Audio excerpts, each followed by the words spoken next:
साथ मौजूद हैं। हमारे पहले मेहमान पाकिस्तान का बहुत बड़ा नाम, ह्यूमन न्यूट्रिशन एंड डाइटेटिक्स में PhD हैं, पाकिस्तान के पहले PhD, doctor Ali Raza, research associate, master trainer पाक कोरिया न्यूट्रिशन। इनके साथ हमारे दूसरे मेहमान गयूर सुल्तान, रिसर्च एसोसिएट, मास्टर ट्रेनर पाक Korea nutrition centre, clinical dietitian भी हैं। आज ये दोनों मेहमान शख्सियात पहली दफ़ा हमारे प्रोग्राम में तशरीफ़ लाई हैं। हम अपने दोनों मेहमानों को दिल की गहराइयों से खुशामदीद कहते हैं। शुक्रिया Maryam, thank you so much. शुक्रिया। डॉक्टर साहब, जैसे कि हम बात कर रहे थे कि इंसान के जिस्म की मशीन को तंदुरुस्त रहने के लिए अच्छी खुराक, मेंटेनेंस और सफाई की ज़रूरत होती है, तो पहले तो हमारे सुनने वालों को बताएं कि अच्छी खुराक की, मुतवाज़न खुराक की डेफिनेशन क्या है? बहुत शुक्रिया मैडम, आपने हमें इस बहुत अच्छे प्रोग्राम में इनवाइट किया।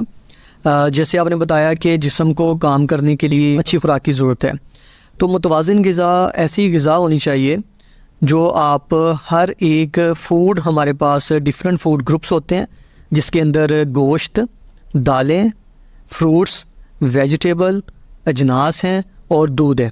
अगर हम इन तमाम फूड ग्रुप्स में से रोज़ाना की बुनियाद के ऊपर सारों में से कुछ ना कुछ खाते हैं तो ये एक मुतवाज़न ग़िज़ा कहलाती है। इसकी वजह यह है कि कोई भी एक फूड ग्रुप खाने से हमें वो तमाम न्यूट्रिएंट्स, अज्जा नहीं मिल सकते जो हमारे जिस्म को काम करने के लिए और बढ़ने फूलने के लिए ज़रूरी होते हैं। इसलिए ज़रूरी है कि हम मुतवाज़न ग़िज़ा खाएं, और मुतवाज़न ग़िज़ा वही होती है जो तमाम फूड ग्रुप्स में हमारी रोज़ाना की खुराक के अंदर शामिल किया जाए। डॉक्टर साहब, नाश्ते से आगाज़ करते हैं। नाश्ते में, चूँकि मैं मदर भी हूँ, हम देखते हैं बहुत सारे बच्चे हैं घरों में चाय रस खाने का रिवाज है। जब उन्हें मना किया जाता है, हम तो जी बचपन से खा रहे हैं। इसी तरह कुछ लोग हैं वो पराठा चाय, अंडा पराठा, मतलब क्या ये खुराक बच्चों के लिए, ख़ुसूसन बढ़ोतरी में जब बच्चे होते हैं, तो क्या ये डाइट उनके लिए ठीक है? मैडम, सबसे पहले हम बात कर लेते हैं नाश्ता करना है या नहीं करना। यस। आजकल जो हमने ज़्यादातर यूनिवर्सिटी के स्टूडेंट्स हैं, कॉलेज के हैं, स्कूल के हैं, सुबह टाइम उन्होंने स्कूल जाना होता है अर्ली मॉर्निंग में, तो प्रैक्टिस में हमने ये देखा है कि बच्चे स्कूल जाने की जल्दी में अपना खाना स्किप कर जाते हैं। बिल्कुल ऐसे। वो कहते हैं कि जी हमें टाइम नहीं था, हमारी क्लास थी, हमें स्कूल, कॉलेज, यूनिवर्सिटी जाना था, इस वजह से हम खा नहीं सके। तो सबसे पहले मैं ये बात करना चाहता हूँ कि खाना जो फर्स्ट हमारा मील है, जिसको हम ब्रेकफास्ट बोलते हैं, तो ये ओवर द नाइट हमारे पास एक रोज़ा होता है जिसको हमने ब्रेक करना होता है ऐसे, ताकि हमारी जो एनर्जी की ज़रूरत है वो सुबह को पूरी हो सके। तो सबसे पहले हमें सुबह का जो नाश्ता है वो ज़रूर करना चाहिए। पहले ये बात। दूसरी बात हम ये कर लेते हैं कि नाश्ता जो है उसमें क्या करना चाहिए। नाश्ता जो है आपका, अगर कोई जो बंदा नाश्ता, बच्चा है, बड़ा है, अगर वो बीमार नहीं है, अगर उसको किसी किस्म की कोई बीमारी नहीं है, तो वो हर तरह का जो खाना है वो मुतवाज़न मिक़दार के अंदर, एक मुनासिब मिक़दार के अंदर ले सकता है। अगर आप पराठे की बात करें या अंडे और दूध की बात करें, ये दोनों चीज़ें, जो दूध और अंडा है, ये एक हेल्दी डाइट है, लेकिन फिर उसकी प्रोसेसिंग टेक्निक्स आ जाती हैं कि आपने उस अंडे को कैसे बनाया है, आपने उस पराठे को कैसे बनाया है। अगर आपने उसमें घी उसके अंदर आपने किस क्वालिटी का डाला है और कितनी मिकदार के अंदर डाला है, तो अगर उसके अंदर हम पराठा भी बनाए बच्चों के लिए, उसके अंदर अगर हम घी की मिकदार थोड़ी इस्तेमाल करें और उसको ज़्यादा देर तक डीप फ्राई ना करें, उसको ज़्यादा देर तक पकाएं ना, तो ये बच्चे के लिए ठीक है, बड़ों के लिए भी ठीक है। अंडा जो है उसको अगर बॉयल करके और दूध के साथ अगर ले लेते हैं तो ये बहुत ही अच्छी बात है। अदरवाइज़ अगर अंडा भी आपने फ्राई करके लेना है तो उसमें भी थोड़ा सा, जितना मुमकिन हो सके उतना कम से कम घी इस्तेमाल करें, क्योंकि जो घी है उसकी ज़्यादा मिकदार बच्चों और बड़ों के लिए नुकसानदेह है। अच्छा डॉक्टर साहब, एक मिथ ये भी है ना कि दूध और अंडा इकट्ठा इस्तेमाल नहीं करना, यानी उबला हुआ अंडा और दूध ये नाश्ते में एक बेहतरीन ग़िज़ा है बच्चों? जी, ये बेहतरीन ग़िज़ा है। हमारी ये फील्ड है हमारी ग़िज़ाइयत की। हम ग़िज़ाइयत के बारे में जब पढ़ते हैं तो हमारे पास इस तरह के अबहाम, मिथ्स वगैरह बहुत सुनने में आते हैं कि इसके साथ ये नहीं खाना चाहिए, इसके साथ ये ना लें, तो ये सिर्फ अबहाम है, ये पुरानी बातें, जिसको आज रिसर्च ने जो है वो साबित किया है कि इससे कोई ऐसा नुकसान नहीं है। दूध के साथ बॉयल एग जो है, यानी उबला हुआ अंडा खाया जा सकता है। जो आपका अंडा है ये बच्चों की ग्रोथ के लिए बहुत ज़्यादा इंपॉर्टेंट है, क्योंकि इसके अंदर प्रोटीन होती है जो बच्चे की ग्रोथ और नशोनुमा के लिए ज़रूरी है। इसी तरह जो दूध है, दूध एक अच्छा ज़रिया है, सोर्स है प्रोटीन का भी और उसके साथ साथ कैल्शियम का भी, क्योंकि जो कैल्शियम बच्चे बढ़ रहे होते हैं वो ग्रोइंग स्टेज के अंदर होते हैं, तो उनकी हड्डियों को मजबूत होने के लिए हमें कैल्शियम चाहिए। जितना बच्चे की हड्डियाँ मजबूत होगी उसकी हाइट, उसका कद और उसकी ग्रोथ भी नॉर्मल होगी। और पाकिस्तान के अंदर आप देखते हैं कि पाकिस्तान के कुछ सर्वेज अवेलेबल हैं जिसमें बच्चों की ग्रोथ का लेवल बहुत कम है, ऐसे ग़िज़ाइयत की उनके अंदर कम, स्टंटेड ग्रोथ है, बहुत कम उनकी ग्रोथ होती है। तो जब उनको दूध और अंडा और इस तरह की चीज़ें जिसके अंदर कैल्शियम, प्रोटीन और इस तरह की ग़िज़ाइयत एक मुनासिब मिकदार में उनको मिलेगी, उनकी हड्डियाँ भी मजबूत होंगी और उनकी जो लेंथ है वो भी बढ़ेगी। जितनी ज़्यादा उनकी लेंथ बढ़ेगी उतनी ही उनकी फिर हाइट भी बढ़ेगी। प्रोटीन फिर हमें ये फ़ायदा देती है कि उन हड्डियों के ऊपर जो प्रोटीन, हमारे जो मसल्स हैं उनकी ग्रोथ के ऊपर हड्डियाँ बढ़ेंगी, उनके साथ साथ उनके मसल्स बढ़ेंगे और एक बच्चे की जो एक नॉर्मल ग्रोथ होनी चाहिए, उसकी डेवलपमेंट होनी चाहिए, वो होगी। तो दूध और अंडा जो है वो नाश्ते की एक अच्छी ग़िज़ा है। डॉक्टर साहब, मसल से मुझे याद है एक सवाल, मैं गयूर से थोड़ी सी बात करने के बाद फिर आपकी तरफ आऊँगी। हमारे आजकल जितने भी डायबिटिक पेशेंट्स हैं ना, मैंने देखा है कि उनका बॉडी स्ट्रक्चर सारा चेंज हो जाता है। इस पे मैं आपसे सवाल करना चाहूँगी क्योंकि डॉक्टर गयूर सुल्तान खामोश बैठे हैं, तो हम चाहेंगे इनको भी अपने प्रोग्राम में अपने साथ शामिल करें।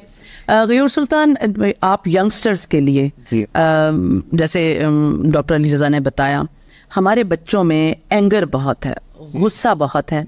क्या इस एंगर, इस गुस्से के पीछे हमारी खुराक का भी कोई अमल दखल है, जो हम जंक फूड खाते हैं? बिल्कुल बिल्कुल मैम। सबसे पहले तो आपका शुक्रिया कि आपने हमें आज यहाँ पे बुलाया और एक बड़े अहम मौजू पे आपने हमें बुलाया है और बड़ा ज़रूरी है इस पे बात करना। जिस तरह कि आपने कहा, बिल्कुल हमारी खुराक का, हमारी लाइफस्टाइल का एक बड़ा मेजर इम्पैक्ट है, जो कि हम देख रहे हैं कि बच्चों में एंगर बहुत है, शॉर्ट टेम्पर्ड हैं बच्चे आजकल के, और वो थोड़ी से देर बाद वो जिद करने लग जाते हैं, गुस्से में चले जाते हैं।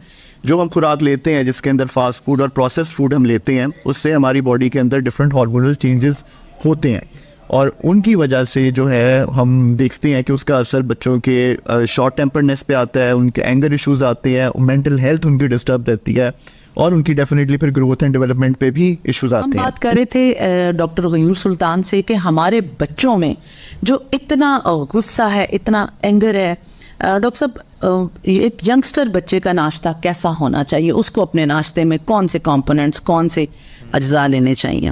बड़ा अच्छा सवाल आपने किया। देखें, एक हम टर्मिनोलॉजी इस्तेमाल करते हैं जिसको कहते हैं डाइटरी डाइवर्सिटी। ठीक। तो हमारी डाइट के अंदर डाइवर्सिटी का होना बहुत ज़रूरी है। इसी तरह हमारे नाश्ते के अंदर डाइवर्सिटी का होना बहुत ज़रूरी है। अक्सर जब मेरे पास पेशेंट्स क्लिनिक पे भी आते हैं तो मेरी कोशिश यही होती है कि मैं उनको, जिस तरह मेरे सीनियर डॉक्टर अली रज़ा बैठे, जिस तरह इन्होंने कहा कि हमारी कोशिश ये होती है कि ना कि उनको सिर्फ एक चीज़ दे दी जाए, यानी कि आप सिर्फ दूध पिएं या आप सिर्फ अंडा खाएं, मगर हमारी कोशिश ये होती है कि हम उनको 2 से 3 मुख्तलिफ चीज़ें दें, ताकि जितनी ज़्यादा डाइट में डाइवर्सिटी होगी उतनी ज़्यादा डाइवर्स न्यूट्रिएंट्स बॉडी के अंदर जाएंगे, मुख्तलिफ न्यूट्रिएंट्स आपकी बॉडी में जाएंगे। और जब डाइटरी डाइवर्सिटी आपकी बॉडी में जाएगी तो डेफिनेटली उसका जो है आपको लॉन्ग टर्म फ़ायदा है। और ये एक सबसे, यानी कि आपके ब्रेकफास्ट के अंदर, आपके नाश्ते के अंदर दूध भी होना चाहिए, अंडा भी होना चाहिए, फ्रूट्स भी होने चाहिए, नट्स का इस्तेमाल भी करना चाहिए, यानी कि जो जो आपके पास चीज़ें अवेलेबल हैं आप उनका इस्तेमाल करें, थोड़ी थोड़ी क्वांटिटी में करें, मगर करें ज़रूर। उससे ये होता है कि आपको एनर्जी, आपको न्यूट्रिएंट, डाइवर्स न्यूट्रिएंट्स मिलते हैं और अल्टीमेटली उसका आपकी सेहत के ऊपर और आपके मूड के ऊपर एक पॉजिटिव इम्पैक्ट होता है। बहुत शुक्रिया। डॉक्टर साहब, आपसे पहले भी मैं बात कर रही थी कि हमारे जो डायबिटिक लोग हैं, एक तो डायबिटीज़ में हम दुनिया में तरक्की कर रहे हैं। जी, बहुत ज़्यादा। रात एक रिसर्च पढ़ रही थी जिसमें बताया गया था कि हर तीसरा फर्द जो है हाइपरटेंशन का भी शिकार है। तो ये एक बड़े अलार्मिंग सी सिचुएशन है। मसल्स पे हम बात कर रहे थे कि मसल्स के लिए हमें कौन सी खुराक लेनी चाहिए, ख़ुसूसन हमारे सुनने वाले, हमारे वो व्यूअर्स, लिसनर्स जो कि इस वक्त शुगर की बीमारी, जिसको हम सादा ज़ुबान में कहते हैं, शिकार हैं और उनके मसल्स बिल्कुल जो हैं वो नहीं रहते। जी मैडम, इसके अंदर जैसे आपने बताया कि पाकिस्तान के अंदर डायबिटीज़, जिसको हम ज़ियाबतीस बोलते हैं, और हाइपरटेंशन, ब्लड प्रेशर का ज़्यादा हो जाना, ये पाकिस्तान के अंदर दिन ब दिन जो है इसकी रेशो बंदों की बढ़ रही है। इसके अंदर मेल फीमेल यानी ख़वातीन और मर्द हज़रात दोनों इसका शिकार है। तो डायबिटीज़ या शुगर के अंदर जिस्म का सिकुड़ना, या आप ये कह लें कि डिप्लीशन ऑफ मसल जिसको बोलते हैं, कि बंदे का जो बॉडी है वो कमज़ोर होना शुरू हो, ऐसे बिल्कुल उसका वज़न कम होना शुरू हो जाता है। तो ये इसकी एक आप साइनल सिम्टम इसका कह सकते हैं, इसका आप इसका रिएक्ट कह सकते हैं कि उसके शुगर का जो मरीज़ है उसके अंदर ये होना एक आम बात है। लेकिन जो लोग अपनी डाइट का खुराक नहीं रखते उनके अंदर ये सिचुएशन ज़्यादा अलार्मिंग है। जो लोग अपने डायबिटीज़ ऐसी बीमारी नहीं है कि आप उसको एक अपने ऊपर हैवी कर लें, और जब वो बंदे खुद के ऊपर हैवी कर लेते हैं तो उससे फिर वो हाइपरटेंशन का शिकार भी हो जाता है। अच्छा डॉक्टर साहब, आजकल मुख्तलिफ पेजेस पे मैं देखती हूँ लिखा आता है कि ये रिवर्सेबल है। डायबिटीज़ जो है इसको अभी तक पूरी दुनिया के अंदर इसको हम कंट्रोलेबल बोलते हैं, यानी कंट्रोलेबल का मतलब ये कि हम इसको काबू में कर सकते हैं, ठीक। लेकिन इसको अभी फुली ट्रीट नहीं किया जा सकता। ठीक। इसकी मैं थोड़ा सा अगर इसको मेडिकली थोड़ा बताऊं तो इसमें जो हमारा लबलबा जिसको हम उर्दू में बोलते हैं, इसको मेडिकल में हम पेनक्रियाज जो है बोलते हैं, बॉडी का जिस्म का एक हिस्सा है, इसके कुछ सेल्स होते हैं जो इंसुलिन बनाते हैं। ठीक। इंसुलिन हमारी बॉडी के अंदर खुदा ने, अल्लाह पाक ने जो है वो नेचुरली प्रोड्यूस किया है। हम जो भी खाते हैं वो जब मीठे के अंदर कन्वर्ट होता है तो फिर उसके लिए, उसको जज़ब करने के लिए, सेल्स में पहुंचाने के लिए हमारे खून के अंदर इंसुलिन की मिकदार आना शुरू हो जाते हैं, जो हमारा लबलबा बनाता है। ठीक। डायबिटीज़ के अंदर, शुगर के अंदर ये वाले जो सेल्स होते हैं वो ना होने के बराबर हो जाते हैं या ख़त्म हो जाते हैं, उससे फिर हमें बाहर से इंसुलिन लेना पड़ती है। तो इस तरह हमारे जो इंसुलिन है वो जब ये प्रॉपर काम नहीं करती तो हमारे जो ग्लूकोज का लेवल बॉडी के अंदर जो है वो बढ़ना शुरू हो जाता है। ठीक। इसको कंट्रोल करने के लिए फिर हम या तो बाहर से इंसुलिन देते हैं या मेडिकेशन दवाइयाँ देते हैं। इसको इस तरह आप कह सकते हैं कि अब मैं कुछ स्टडी पढ़ रहा था तो उसके अंदर मैंने देखा कि इसके ऊपर काम हो रहा है कि जो रीजनरेशन ऑफ बीटा सेल्स किया जा सके। ठीक। ये जिनकी मैं बीटा सेल्स जिनको बोल रहा हूँ, ये वो सेल्स हैं जो इंसुलिन बनाते हैं। इनकी रीजनरेशन दोबारा से अफजाइश होना शुरू हो जाएगी तो ये इंसुलिन बनाना शुरू कर देंगे। तो डायबिटीज़ को इस केस में हम कह सकते हैं कि डायबिटीज़ रिवर्सिबल हो गई।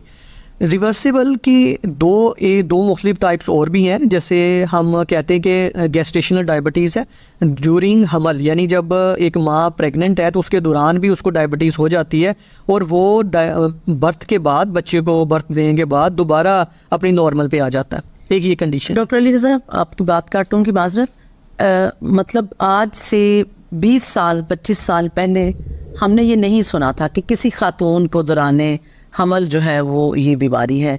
ये अब इन चंद सालों में ये चीज़ें आई हैं।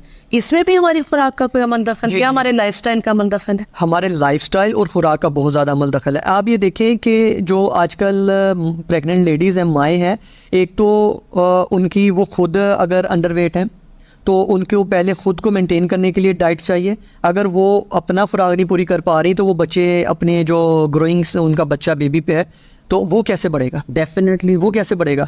तो साइंस के अकॉर्डिंग जो हमारी जो फील्ड है वो ये कहती है कि जब एक कम वज़न की माँ है तो वो ऐसे बच्चे को जन्म देगी जिसका वज़न कम होगा, उसका डेफिनेटली कम होगा। अगर इस दौरान माएँ जो हैं, यंग एज की कुछ माएँ हैं, और हमारा जो लाइफस्टाइल है यानी वर्क नहीं करना, और इसके अंदर जो खुराक है हम बाहर की ज़्यादा खाना शुरू हो गए हैं। लेकिन पहले आप देखती हैं, आपने देखा होगा कि पहले जो माएँ होती थी या सास या फिर उनकी माएँ या घर का माहौल ऐसा होता था कि वो उनको बड़ी अच्छी ग़िज़ाएँ खिलाई जाती थी, उनका दूध का, फ्रूट्स का, वेजिटेबल्स का बड़ा ख्याल रखा जाता था, और माएँ खुद भी इस चीज़ को समझती थी कि ये मेरे बच्चे के लिए ज़रूरी है। डॉक्टर साहब, सर्दियाँ आती थी। जी जी, सर्दियाँ। हमारे पेरेंट्स, मेरे और आपके वालिदैन हमारे लिए पंजीरी बनाए। जी जी जी, पंजीरी। मतलब हम वेदर्स को सेलिब्रेट करते थे। और बच्चे को हमारा ड्राई फ्रूट वो होता था ना, हमारे यहाँ नूडल्स नहीं थे, ये चीज़ हमारे ज़माने में ये चीज़ें सारी मौजूद नहीं थी, कोई पिज़्ज़ा बर्गर शवारमा ऑर्डर नहीं होता था।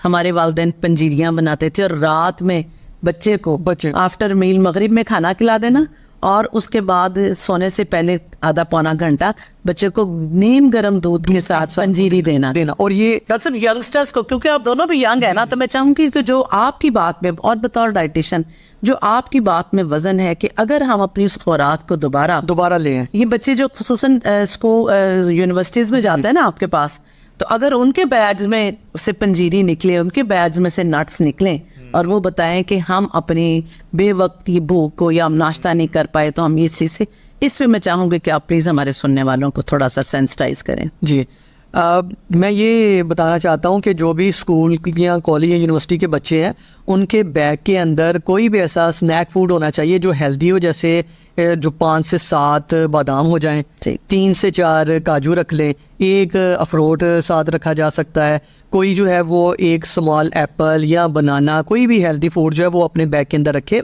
जैसे ही 11 से 12 का टाइम होता है तो हमारी बॉडी को रिक्वायरमेंट होना शुरू हो जाती है एनर्जी की, और वहाँ पर जगह अगर हमें एनर्जी ना मिले तो सम टाइम बच्चा जो है वो लेथार्जिक होना शुरू हो जाता है, सुस्त होना शुरू हो जाता है, उसकी जो फोकस की एक लिमिट होती है वो ख़त्म होना शुरू हो जाती है। सम टाइम जो बच्चे हैं वो फील करते हैं कि उनका जो है हेडेक शुरू हो गया, सर में दर्द होना शुरू हो गया। अगर माएँ उनके बैग्स के अंदर कुछ इस तरह की हेल्दी डाइट रख देंगी तो और उनको अवेयरनेस भी दें साथ के बेटा या बेटी, आप जब भी आपको इस तरह की कंडीशन हो और 11-12 बजे का टाइम हो तो आप थोड़ा सा उसमें से लेके उसको आप खाएं, ताकि आपकी एनर्जी भी बहाल रहे और इससे आप बच्चे को एक अच्छी ग़िज़ा खाने की आदत भी डेवलप हो जाएगी। और उसके जो साथ अगर वो चीज़ें ना होती तो उसने शायद उसके बाद जंक का जो है वो ऑप्शन होता है। ऐसे कोई वो बर्गर आसान है ना, वो चीज़ें हैं भी आसान हैं, बिल्कुल ऐसे। एक चीज़ मैं ज़रूर ऐड करना चाहूँगा, मेरा अपना एक पर्सनल एक्सपीरियंस है, क्योंकि बतौर डाइटिशियन मेरा थोड़ी सी आदत होती है कि घर पे भी कुछ चीज़ें इस तरह से की जाएं जो कि घर वालों के लिए भी मुफीद हो। तो मेरा भांजा है छोटा, तो कोशिश, क्योंकि घर काफ़ी वो आता है, तो मेरी हमेशा से कोशिश ये रही है कि उसको बचपन से ही, यानी कि 1-1.5 साल की उम्र से उसको उन फूड से मुतारिफ़ कराया जाए जो कि हेल्दी हैं। तो अब क्योंकि मैंने उसको बादाम, नट्स, फिर मुख्तलिफ़ किस्म के यानी कि काजू, वॉलनट वगैरह, इनसे बहुत अर्ली एज में थोड़ा सा मैंने मुतारिफ़ करवाने की कोशिश की, उसकी बदौलत आज ये हुआ है कि अभी कल का वाक़या है कि वो घर पे आया हुआ है, तो उसको मैंने 2 चीज़ें ऑफ़र की। एक तरफ उसको मैंने चिप्स दिए, एक तरफ उसको मैंने बादाम काजू रखे, तो उसने चिप्स की बजाय बादाम काजुओं को प्रेफर किया। तो हमारे यहाँ एक ये प्रैक्टिस है कि बचपन में ही जब बच्चा छोटा होता है तो हम बड़ा घबराते हैं कि उसको अभी रोटी नहीं खिलानी है, अभी इसको बादाम ना दें तो इसको कोई और मसले मसाइल ना पैदा हो जाए, इनमें उनकी तासीर गर्म है। तो ये डॉक्टर गरम ठंडे की तासीर पे मैं डॉक्टर अली रज़ा से ज़रूर सवाल आ रहा है। पूछ रहे हैं जी कि डॉक्टर साहब सारी महंगी चीज़ें बता रहे हैं। फैसलाबाद की मारूफ डाइटिशियन है डॉक्टर सरैया इख्तियार, वो भी अक्सर हमारे प्रोग्राम्स में आती हैं, हमारी रेडियो फैमिली का हिस्सा है, तो मुझे उनकी इस पे बात याद आ गई। बल्कि डॉक्टर साहब का मैसेज भी आप लोगों के साथ ये है कि both are talented nutritionist. Doctor Saraiya, जब भी हम इस पे प्रोग्राम करते हैं तो आप मुझे हमेशा याद आती हैं, आपकी शफ़क़त भी और जिस तरह से आप कम्युनिटी के लिए काम करती हैं ना, वो भी याद आता है। इस पे एक दफ़ा डॉक्टर सरैया के साथ हम प्रोग्राम कर रहे थे तो किसी ने सवाल किया कि आप सारी महंगी चीज़ें बता रही हैं, तो डॉक्टर साहब ने बड़ी खूबसूरत बात की। उन्होंने कहा हवा और पानी मुफ्त है, हम तो वो भी ठीक नहीं लेते। बिल्कुल, तो कोई शक नहीं। वो लोग जो ये समझ रहे हैं कि जी बच्चों को आप काजू और बादाम बता रहे हैं, उनको बताइए कि उनके बैग्स में सस्ती चीज़ें भी हैं रखने के लिए, वो क्या क्या हो सकती हैं? जी बिल्कुल, सेब नहीं अफोर्ड होता तो खीरा खा लें। बिल्कुल बिल्कुल बिल्कुल इसी तरह अगर आप देखें तो अब खजूर है, खजूर कौन सा एक महंगी, आपको मुख्तलिफ तरह की, अब आपको ये तो नहीं कह रहे हम बहुत महंगी खजूर खरीदें। बादाम भी अगर आप देखें तो आपको सस्ते बादाम भी मुयसर है, आपको सस्ती खजूर भी मुयसर है, आपको सेब, आड़ू, केला, ये सब चीज़ें जो है अगर आप देखें, भुने हुए चने, बिल्कुल बिल्कुल, क्यों नहीं। सो इस तरह से अगर हम देखें तो हमारे पास ये जितने भी फल हैं हमारे, अगर आप इसका कंपैरिजन कर लें, आप किसी भी जो पिज़्ज़ा बर्गर के साथ कर लें, अगर वो बच्चे जो लेते हैं, या अगर वो कोई और आप देखें जो बाहर से खाना चीज़ें खाते हैं, कोई चिप्स वगैरह ले लेते हैं, तो अगर क्या उनकी बजाय वो ये चीज़ें ले लें तो मुझे नहीं लगता कि इसके उसमें प्राइस में कोई फ़र्क होगा। बट येस, जिस तरह से मैं आपको पहले बता रहा था कि अगर आप बहुत अर्ली एज में बच्चों को इन चीज़ों की आदत डालेंगे तो वो हमेशा से उनके साथ चीज़ें बन जाती हैं। अब अगर वही मेरा भांजे की, मैं दोबारा आपको मिसाल दूंगा कि अगर अब हम जब बाहर जाते हैं उसको लेके, तो वो बाहर जाके ये नहीं हमें कहता कि मुझे चिप्स लेके दें, अक्सर कहेगा मुझे बादाम या काजू लेके दें, जो उससे आपने हैबिट डेवलप कर। हमारी इन चीज़ों, हमारे टेस्ट बड्स का डॉक्टर साहब हमारी हैबिट से कितना ताल्लुक है? जो टेस्ट बड्स हैं आपके, इसके अंदर मैं आपको बताता हूँ कि कुछ लोग जो होते हैं वो सुपर टेस्टर्स होते हैं और कुछ लेस होते हैं। अच्छा। यानी इसके अंदर ये होता है कि उनके मुंह के अंदर जो हमारे टेस्ट बड्स होते हैं उनकी तादाद के ऊपर भी डिपेंड करता है कि क्या, अगर कुछ लोग थोड़े सी डाइट को भी एक उसका जायका बड़ी अच्छी तरह फील कर लेते हैं और कईयों को उसका जायका नहीं आता, तो जिनको बहुत जल्दी उनका जायका आ जाता है वो उसको बोलते हैं हम कि वो सुपर टेस्टर्स हैं। ज़बरदस्त। इनकी जो टेस्ट है या इस तरह की लाइक्स और डिसलाइक्स हैं, इसका कनेक्शन जो है वो आपके जेनेटिक्स के साथ है। अच्छा। क्योंकि मेरी जो पीएचडी की स्टडी है वो जेनेटिक्स के ऊपर है। मतलब ये कहने का कि पाकिस्तान के अंदर और दुनिया के अंदर जो एक नई फील्ड न्यूट्रिशन के अंदर सामने आई है वो न्यूट्रिजनोमिक्स है। यानी इसके अंदर हम ये रिसर्च करते हैं कि जो चीज़ आप डाइट खाते हैं उसका आपके जेनेटिक्स के ऊपर क्या अफेक्ट आता है, और जब वो आपके जेनेटिक्स के ऊपर अफेक्ट देगा तो उसके रिस्पॉन्स के अंदर वो वैसा ही रद्द अमल देगा। तो क्योंकि हमने देखा कि जो आपके लाइक्स और डिसलाइक्स हैं ये हार्मोनल की वजह से, हार्मोन्स की वजह से, यानी कुछ चीज़ें होती हैं जो आपके लाइक्स और डिसलाइक्स को कंट्रोल करती हैं, आपके मूड को कंट्रोल करती हैं। तो ये क्या चीज़ें, इसको हार्मोन करते हैं। हार्मोन को स्टडी करें तो ये प्रोटीन के बने, इनकी नेचर प्रोटीन की है, और प्रोटीन को कोड करने के लिए हमें क्या चीज़ चाहिए होती है, हमारे पास मैसेंजर आरएनए है, और मैसेंजर आरएनए किसका पार्ट होता है, डीएनए का, और ये टोटल जो सारे डीएनए बनता है मुख्तलिफ जीन्स के साथ मिलकर बनता है। तो पता चला कि हम जो भी चीज़ खाते हैं या पीते हैं उसको कंट्रोल हमारे जेनेटिक्स करते हैं। एक ही घर के अंदर एक बहन या भाई की जो प्रेफरेंसेस वो मुख्तलिफ होती हैं। ऐसे, बिल्कुल ऐसे। एक बंदे को जो है वो अगर भाई है उसको एक चीज़ पसंद है तो दूसरी भाई को शायद वो इतनी पसंद नहीं होगी। तो इसीलिए हमारी एक चीज़ अगर किसी एक बंदे के लिए अच्छी है तो दूसरे के लिए वही चीज़ बुरी भी हो सकती है। ऐसे। ये सिर्फ उसकी बॉडी की जो रिक्वायरमेंट है, जिसको हम ऑडियंस को समझाने के लिए ये कह सकते हैं कि जो जेनेटिक्स है उसको विरासत के अंदर चीज़ें मिली हैं, उसके ऊपर डिपेंड करता है कि वो जो चीज़ आप ले रहे हैं वो आपके जीन्स उसको कैसे करते हैं। तो कोई भी according to my best knowledge कि जो मोर देन 75% जो बीमारियां हैं, अगर हम जेनेटिक्स की स्टडी डाइट के साथ उसका रिलेशन अगर हम पढ़ लेते हैं और उसको हम जान लेते हैं तो मोर देन 75% जो बीमारी उनका इलाज हम कर सकते हैं। ज़बरदस्त। क्योंकि जो भी चीज़ के रिस्पॉन्स के अंदर कोई चीज़ बननी है वो उसको डीएनए यानी जीन्स ने ही कंट्रोल करना है। तो लाइक्स हो, डिसलाइक्स हो या उसका टेस्ट हो, इसको सारों को कंट्रोल करने के लिए हमारे जो जीन्स हैं वो बहुत अहम रोल प्ले करते हैं। बहुत ज़बरदस्त बात। डॉक्टर सुरैया कह रही हैं जी कैंडीज बॉटल पिज़्ज़ा पे लोग मनी स्पेंड करते हैं लेकिन नट्स पे नहीं। कह रही हैं कैरेट जो है much better than Apple. Doctor Suraiya आपकी सोबत का भी असर है, और ज़ाहिर है प्रोग्राम के लिए हम लोग मुख्तलिफ रिसर्चेस भी पढ़ते हैं। जब आप जैसे साहब हमारे पास आते हैं हम उनसे भी सीखते हैं। गयूर सुल्तान, हमारे हार्मोन्स जो हैं इंसान के मूड पे, और ये जो ऐसे केमिकल्स हैं जो हमारी खुशी के लिए, ज़हनी सेहत के लिए हैं, उनको दुरुस्त रखने के लिए हमें कैसी खुराक इस्तेमाल करनी चाहिए? जी, आपका बड़ा अहम, बड़ा अच्छा सवाल है। जिस तरह अभी डॉक्टर अली रज़ा आपको बता रहे थे कि जेनेटिक्स हमारे जो है बड़ा वो मैटर करते हैं।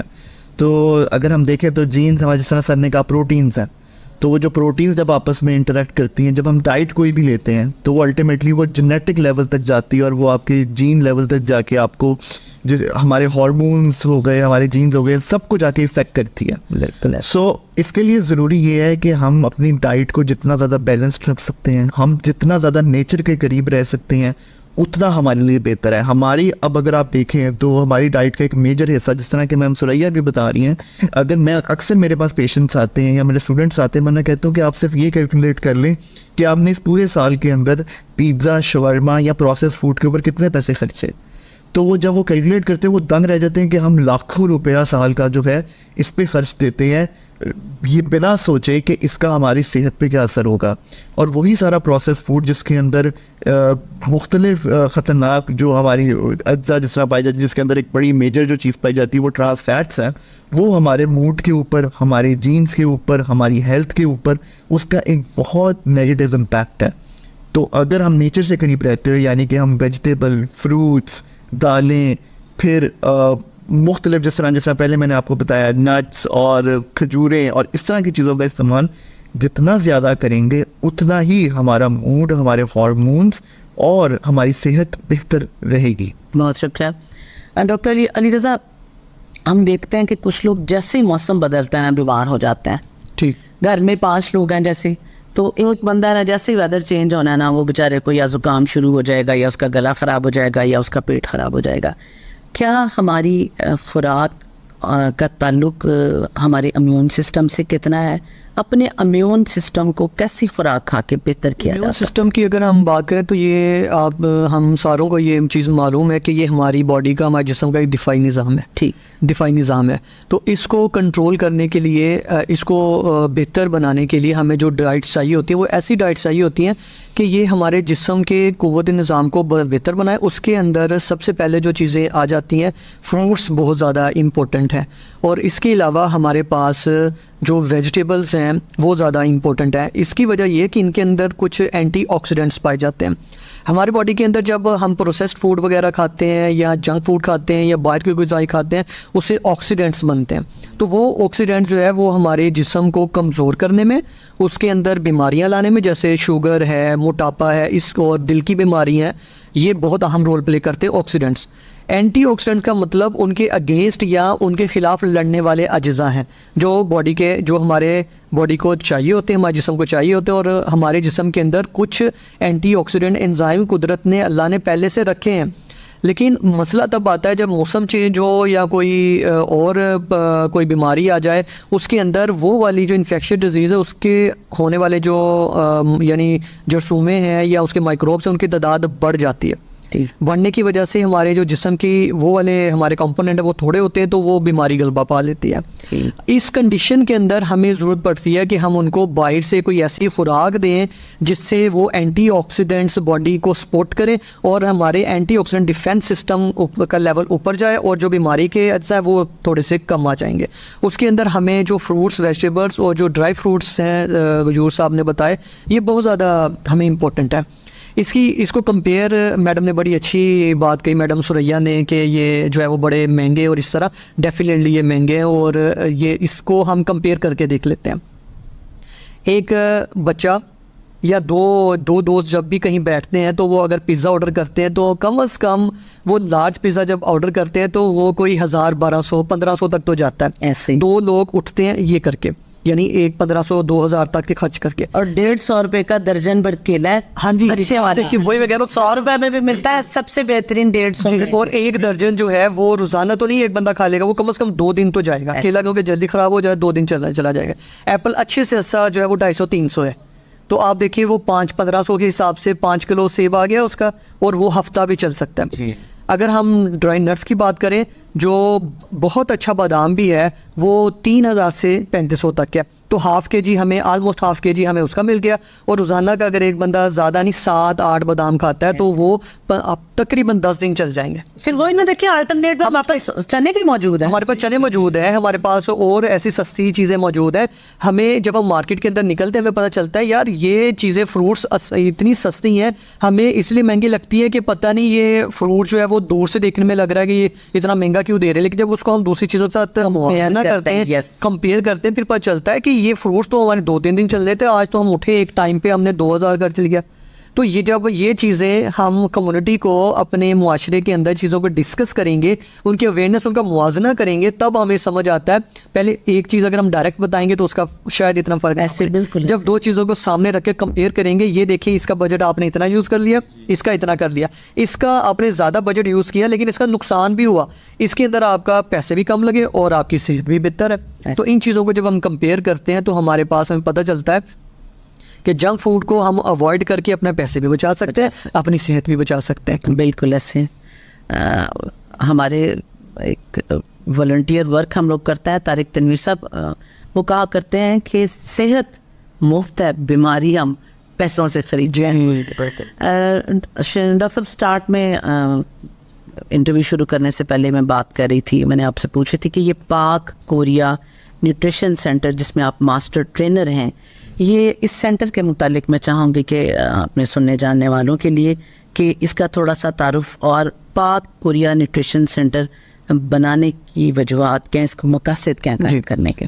पाक कोरिया न्यूट्रिशन सेंटर जो कि PKNC के नाम से मशहूर है, इसकी फुल फॉर्म हम जो है वो पाक कोरिया न्यूट्रिशन सेंटर यानी पाकिस्तान कोरिया न्यूट्रिशन सेंटर है, जिसको हम PKNC बोलते हैं। ये हमारी गवर्नमेंट ऑफ पाकिस्तान, हुकूमत पाकिस्तान और साउथ कोरिया यानी कोरिया के इश्तराक से बनने वाला एक प्रोजेक्ट है। ठीक। और ये पाकिस्तान के अंदर, मैं समझता हूँ कि पाकिस्तान के अंदर न्यूट्रिशन की फील्ड का सबसे बड़ा एक प्रोजेक्ट है। इसको बनाने का जो मकसद है वो माओ, बच्चों और कम्युनिटी की सेहत को बेहतर बनाना है। ठीक। इसका जो ऑफिस है या इसकी जो बिल्डिंग है या जहाँ पर ये काम हमने इस्टेब्लिश किया वो यूनिवर्सिटी ऑफ एग्रीकल्चर फैसलाबाद है। ठीक। वहाँ पर इसकी एक हमने सेंटर बनाया है PKNC का, जिसके अंदर जो है वो हमारी प्रोजेक्ट के अंदर डिफरेंट 6 मुख्तलिफ तरह की चेयर्स हैं, यानी उसके 6 कंपोनेंट है। हर एक कंपोनेंट जो है वो अपनी फील्ड यानी अपने स्कोप के अंदर रहकर उन सारों का अल्टीमेटली जो फोकस है वो माएँ, बच्चे और कम्युनिटी है। इसके अंदर क्या किया जाता है कि न्यूट्रिशन के पे जो है वो लोगों की न्यूट्रिशन को देखा जाता है कि इनके अंदर क्या चीज़ें हैं और इनको कैसे बेहतर बना सकते हैं। इसके अंदर कुछ फोर्टिफिकेशन करके चीज़ों की बनाई जा, यानी कि ऐसी फूड जिनके अंदर कोई कैल्शियम का लेवल या फिर उसके अंदर आयरन या जिंक का लेवल अगर कम है तो ऐसी प्रोडक्ट्स बनाई जा रही हैं जिनके अंदर इनको फोर्टिफाई किया जाए और आवाम या कम्युनिटी की जो जिनकी ग़िज़ाइयत में चीज़ें कम है उनको बेहतर किया जा सके। अच्छा, ज़बरदस्त। दूसरी साइड पर इसके अलावा और जो हमारे पास एक चेयर है जिसके अंदर डिफरेंट आउटरीच प्रोग्राम किए जाते हैं, कि वो डिफरेंट जगहों के अंदर जाते हैं और वहाँ पर जाकर मुख्तलिफ सेशंस करते हैं, न्यूट्रिशन अवेयरनेस कैंप्स लगाए जाते हैं और उससे फिर उसी चेयर के अंदर हम जो है पॉलिसी डायलॉग करते हैं। ठीक। जो हमारे पास समझ आता है कि कम्युनिटी के अंदर ये प्रॉब्लम है, इसके ऊपर इसका हल ये आना चाहिए, तो उसके ऊपर डिफरेंट स्टेक होल्डर्स को ऑन बोर्ड लिया जाता है और उसके ऊपर पॉलिसी दी जाती है।